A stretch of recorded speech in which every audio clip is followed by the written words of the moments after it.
Hi everybody, Mary Goggins, Lantern Recovery Services. Happy Christmas Eve to those of you who celebrate.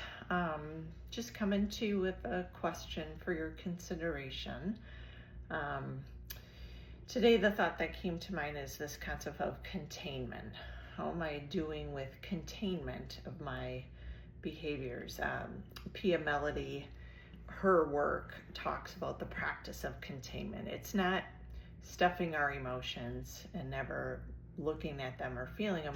It's how are we doing with regulating our emotions? Am I showing up in containment? There are some helpful ways, for example, an example of non-containment, right, would be driving's always an easy one, right? How am I doing if someone cuts me off on the road? Can I just wave and let them pass? An example of non-containment is, am I snapping at people? Am I sending lengthy text messages going off on people, right? Restraint of text, tongue. So containment isn't stuffing emotions, never saying anything, but how am I doing with that practice of containment? This time of year, just the clients I've been meeting with this week, we've been reviewing this concept. And so how do I do this? How do I practice this thing called containment? And one of the things I educate clients on is this window of tolerance. Am I within my window of tolerance and how I'm tolerating things? And so some ways I can get back into my window of tolerance, especially this time of year. Good night rest.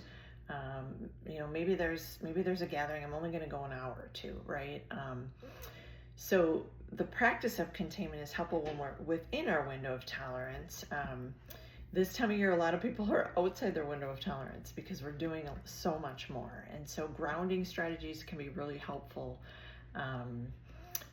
Grounding means grounding I'm back into the present, back into my body. So senses are great for that. DBT talks about using the 5 senses to self-soothe. So if I'm in a gathering and I'm feeling my, internal GPS activating, maybe my emotions are activating a bit more, I can grab a hot cup of coffee or a cold glass of water and use the temperature to ground me. I can go in the bathroom and take some deep breaths. So grounding strategies and just honoring your window of tolerance can be helpful strategies in that practice of containment in this season. And so that's my question for your consideration. How are you doing with practicing that containment?